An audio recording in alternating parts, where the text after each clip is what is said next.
right, what's going on, you guys? Nick here with Nick Strength and Power. I've got a couple of interesting stories for you guys today. The first story that I have for you guys today, classic physique competitor Steve Laureus, who, by the way, has one of my favorite physiques in the classic physique division right now. I'll show you guys a picture, a recent picture from his Instagram. This guy has an insane structure. In classic, we talk a lot about structure and just overall the flow of the physique, how aesthetic, even genetically a guy is, and Steve is really one of those guys that he's just got that attribute. Well, Steve has taken a pretty substantial hiatus from the stage, and he just announced today his comeback to the professional classic physique stage is only 2 weeks away. Steve has been taking this time to add a little bit of size to his frame and make some improvements where he felt they were needed. But today on Instagram, like I said, he announced he is doing the Tampa Pro Classic Physique Division, which means he will be attempting to qualify for the 2021 Mr. Olympia. We did not get to see him on stage in 2020 at the Olympia, but it looks like this year we have at least the potential to see him on the Olympia stage. I'm assuming that would be his intention by going to the Tampa Pro, would be to get that last-minute Olympia qualification and then prep for the Olympia. But let me roll Steve's video for you guys right here. What's going on, guys? Just dropping a quick one, guys. I just wanted to let you guys know that I just registered for Tampa like a week ago. Sorry for the late announcement. I'm super stoked for the show, just to show you guys my new look. I just want everyone to come down, my fans and friends to come down and support in Tampa. Get your tickets ready. Just want you guys to see my new look, so come down and support. I just want to say thank you to my sponsor, GAT, and also Squat Rule for all the support and all the push. My family, my girl, my brother, everybody that's been, supporting me throughout this prep. So we're just under 2 weeks out. We just have a couple more workouts left. So every rep, every meal, every effort counts. So come down and support, guys. I'm super excited to show you guys the new look, and I'm ready to rock, guys. Thank you so much, and stay tuned. So there you have it, and honestly, personally, I'm extremely excited to see Steve back on stage. Like I mentioned earlier, one of my favorite classic physiques of all time, fantastic structure, super small waist, V-tapers on point. Really excited to see how he looks on stage again, and hopefully we do get to see him get that Olympia qualification this year, and hopefully make a big statement on the Olympia stage. Now, speaking of classic physique competitors in crazy structure, another guy that a lot of people are excited about is Logan Franklin. Logan Franklin also will be attempting to qualify for this year's classic physique Mr. Olympia in 3 weeks at the Texas Pro. Logan looking fantastic as well. Now, despite not being one of the top 6 finishers at this year's Mr. Olympia, Logan has really made a pretty big name for himself off of the structure that he has. A lot of people compare him to Chris Bumstead, a very similar physique. Some people say he has better arms than Chris, specifically the peaks of his biceps. It's one thing that Chris has always struggled with, and it's one thing that Logan really genetically just has. He's got fantastic biceps, but he also has a very similar structure to Chris, making that comparison all that more believable. So we haven't really had that many classic physique stories lately, so it's kind of good to start out this video with 2 really good guys that are going to be trying to qualify in the next couple of weeks. And I think both of them, honestly, I think Logan should have no problem getting to the Olympia.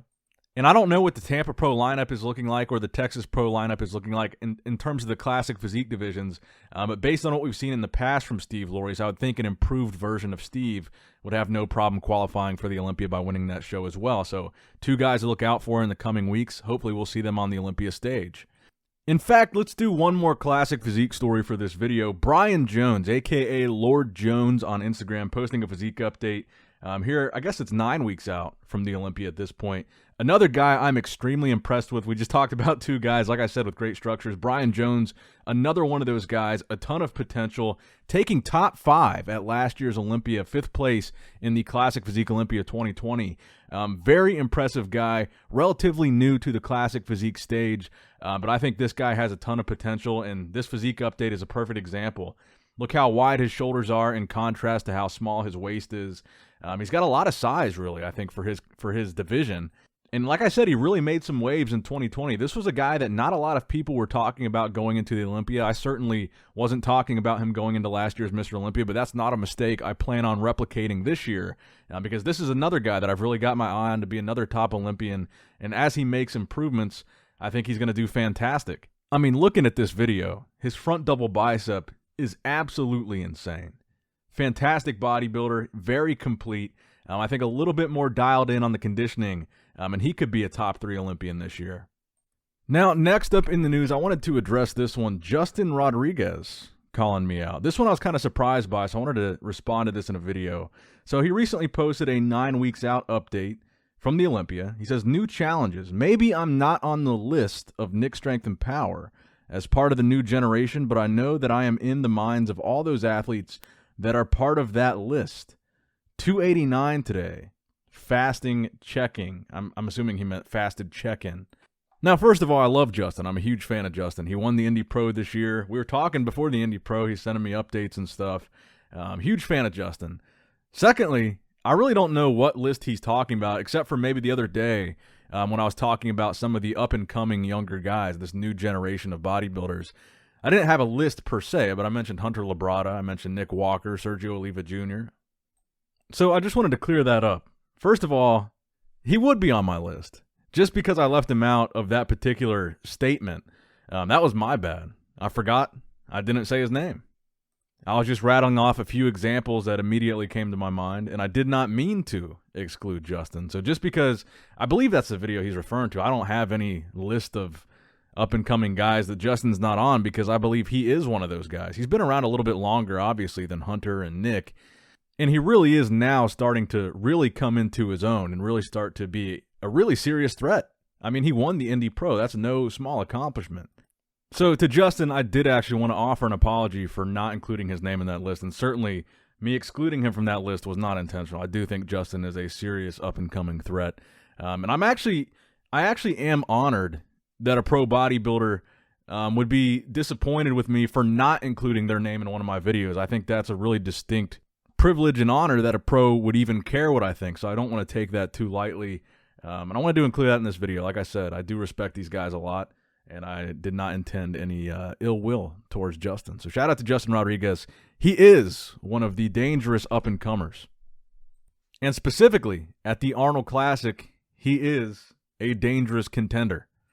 Now, the final story that I have for you guys today, a lot of speculation been going on about Shawn Rhoden after the Olympia page shared a post in which Shawn's new sponsors, Muscle Beach Nutrition or Muscle Beach Supplements, they had basically a brand deal advertisement that was paid for by them to be posted on the Olympia social media. And basically within that post, they said, comment if you want Shawn Rhoden to compete, and they also had the hashtag free Shawn Rhoden. So that being shared on the Olympia page, I guess left a lot of fans confused and maybe thinking that Shawn Rhoden was coming back and that the Olympia was co-signing that idea of free Shawn Rhoden and Shawn coming back.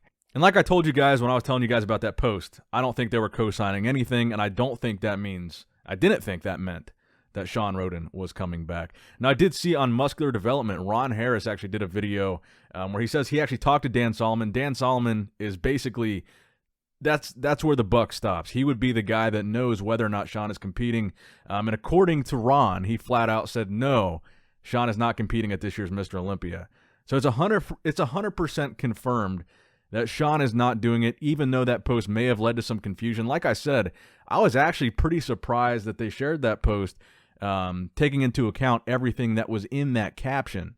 But listen, I've said it 1,000 times. Would I like to see Shawn Rhoden come back? 100%. I want to see Shawn be innocent first and foremost. If he's found innocent, then I want to see him come back. And then if he is innocent, do I think it absolutely sucks that he's missed 2019, 2020, and 2021? And being a guy that's in his mid-40s already, I mean, time is running out for the opportunity for him to even defend the title if he ever does get to come back. From an age standpoint, Father Time is undefeated, and whether or not people want to admit it, you know, the closer Shawn gets to 50, the less likely his odds are of being able to defend that title one more time or win one more title. And a lot of people have made the argument, had Shawn competed in 19 or 20, there was a realistic possibility, if we saw the 2018 version of Shawn in either of those lineups, that Shawn could have won one of those 2 years. So the really unfortunate part about the whole thing is that the clock really is ticking and time really is running out when it pertains to Shawn possibly making another run at the title. And the whole thing really sucks. If Shawn did it, it sucks. If he didn't do it, it sucks. If he's guilty, it sucks. If he's innocent, it sucks. The whole thing sucks all the way around. But hey, let me know what you guys think in the comment section down below. Please give this video a thumbs up if you did in fact enjoy it. I'm trying to stay on it as much as I can with you guys. It's kind of making the videos and doing more work is kind of distracting my mind from some of the sadder stuff that happened last week. So it's keeping me busy. I'm going to stay on it for you guys. So if you're enjoying it, give the video a thumbs up. Leave a comment down below. Subscribe if you haven't subscribed already. As always, I love you guys. I appreciate you guys. Nick Strength and Power signing out.